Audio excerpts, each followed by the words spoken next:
Elon Musk and Vivek Ramaswamy are both facing major blowback from their own supporters for not only backing, but encouraging offering more visas to highly skilled foreign workers. Don't come up and go to the pulpit in your first week here and start lecturing people about the way things are going to be. If you're going to do that, we're going to rip your face off. Well, Elon, this is a quote. He said, "The reason I'm in America, along with so many critical people who built SpaceX, Tesla, and hundreds of other companies that made America strong, is because of H1-B." Go ahead, Charlie. You can quote the prophet. You can take a big step back and have fun with yourself in the face. Donald Trump did change his mind. Change your mind on H1-B? I didn't change my mind. I've always felt we have to have the most competent people. These companies are creating a permanent underclass of foreign workers. It's a rigged game designed to create cheap labor and make it impossible for American citizens to compete. The United States has the worst educational system known to science. Our graduates compete regularly at the level of third world countries. So how come the scientific establishment of the United States doesn't collapse? If we're producing a generation of dummies, if the stupid index of America keeps rising every year. Welcome to the first episode of You Judge. This might be the most objective channel you will ever watch. We will be discussing social, political, and economic issues of our time. We have no affiliations with any political party or governmental agencies. As the name of the program implies, you are the judge. You are encouraged to make your own decisions. We will try to be as objective as possible. You will hear arguments from the left, the right, and somewhere in between. However, we might leave out certain information simply because we have not come across it yet, or because it was not available at the moment this video was made. This is by no means intentional, and we apologize in advance. Feel free to comment and debate. All comments are welcome as long as they do not include any hateful speech. Today's issue is, should the U.S. expand its H1-B visas program, or should it be dismantled altogether? Recently, a debate has surfaced not only between liberals and conservatives, but also among Trump supporters. So, what is an H1-B visa? An H-1B visa is a type of work visa that allows foreign professionals to work in the United States for a U.S. employer in a specialized field like technology, finance, engineering, or healthcare. Here are the key points in simple terms. It is for skilled workers, usually requires at least a bachelor's degree. A U.S. company must sponsor the worker. It is temporary, initially for 3 years, extendable up to 6 years. There is a limited number of H-1B visas issued each year. A lottery system decides who gets them. H-1B workers can apply for a green card if they want to stay permanently. Donald Trump has been accused of changing his mind on the issue. Donald Trump did change his mind. And this is Trump as president a few years ago saying, we are going to limit H-1B. We're going to cut this whole thing down. As we speak, we're finalizing H1-B regulations so that no American worker is replaced ever again. H1B should be used for top, highly paid talent to create American jobs, not as inexpensive labor program to destroy American jobs. Wow, that's very different than what he says now. You change your mind on H1-B? I didn't change my mind. I've always felt we have to have the most competent people in our country. We need competent people. We need smart people coming into our country. We need a lot of people coming in. We're going to have jobs like we've never had before. Just to be fair, in this video, Donald Trump did not say he was going to end the program. He said they had finished writing the regulations for the program, and he said it would not be used to replace American workers, but instead it would be used to hire new talent who would in return create more jobs.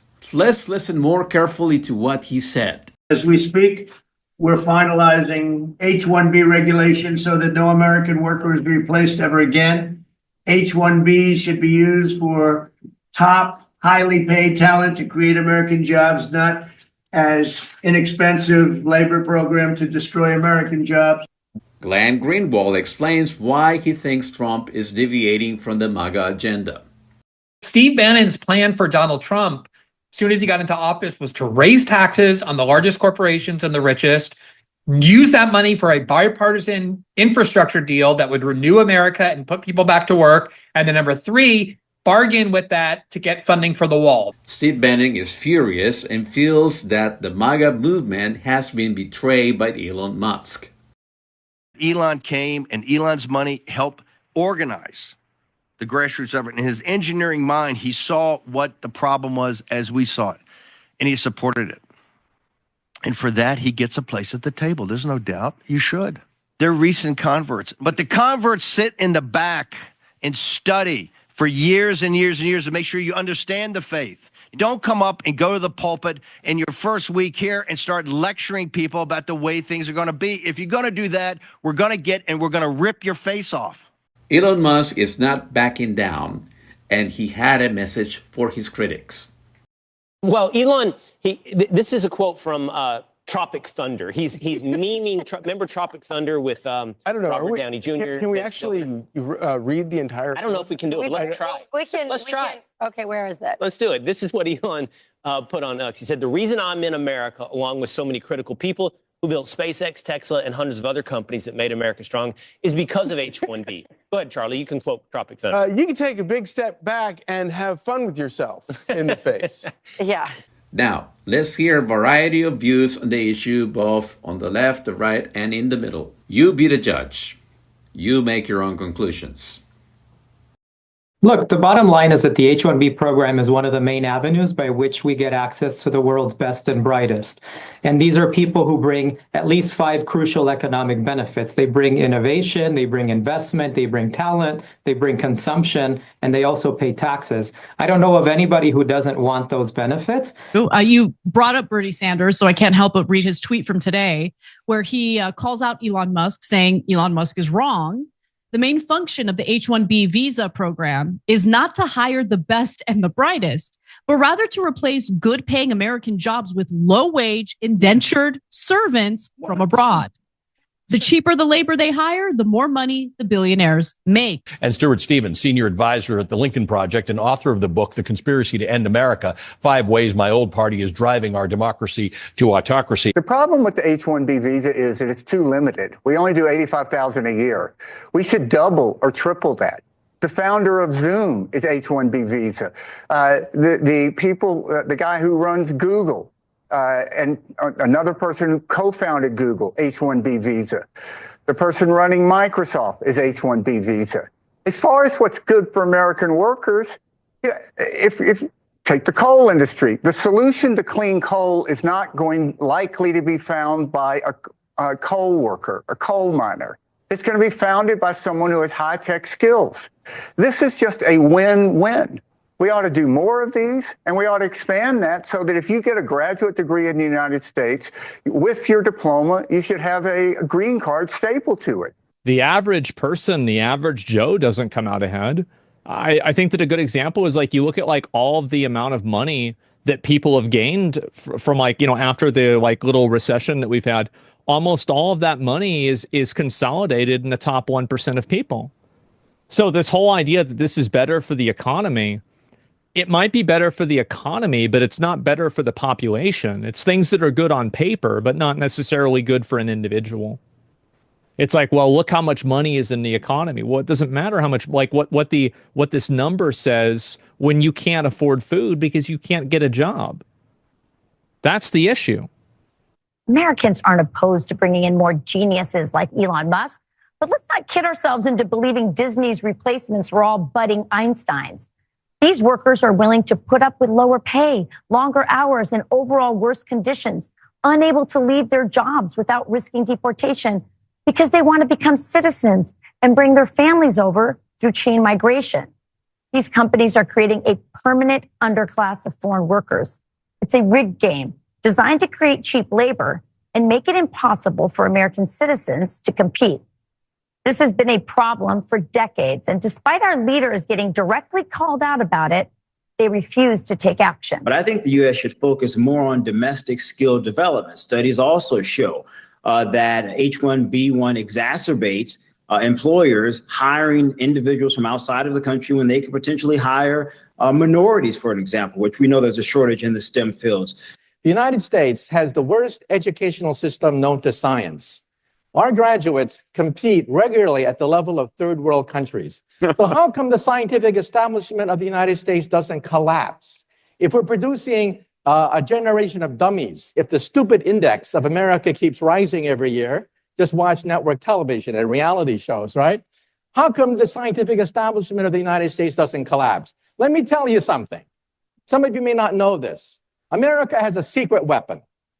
That secret weapon is the H1-B. Without the H1-B, the scientific establishment of this country would collapse. Forget about Google.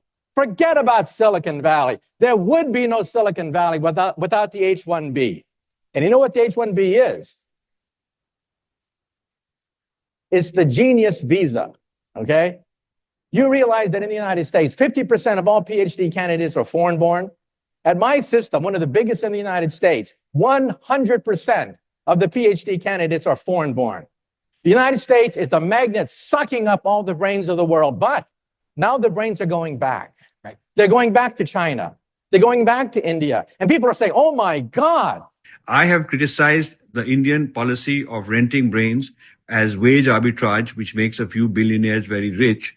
All the TCS and all these Infosys and whatever. They get very upset at me when I tell them that they've made their billions by renting out Indian brains, while Chinese have not rented out their brains. They've built technology for themselves. They will market the technology. They will make products and market those and make a lot more money, which is why India is dependent on Chinese technology, because Chinese have that technology. I don't know why on earth we wouldn't want to grab all the talent out there, especially because if we don't, our competitors will. There have been some racial tensions as well. Elon Musk is starting off this, big MAGA civil war about migrants and all that. And Vivek Ramaswamy, his co-Doge chair, whatever, decides to get involved as well. He says the reason top tech companies often hire foreign-born and first-generation engineers over Native Americans isn't because of that IQ thing, as I said. Our American culture has venerated mediocrity over excellence for way too long, at least since the 90s and likely longer. And that's where all of his, comparisons are going to come from. That doesn't start in college. It starts young. A culture that celebrates the prom queen over the math Olympiad champ or the jock over the valedictorian will not produce the best engineers. More movies like Whiplash, fewer reruns of Friends, I guess, more math tutoring, fewer sleepovers, more weekend science competitions, fewer Saturday morning cartoons, more books, less TV, more creating, less chillin'. He wrote it, chillin'. More extracurriculars, less hanging out at the mall.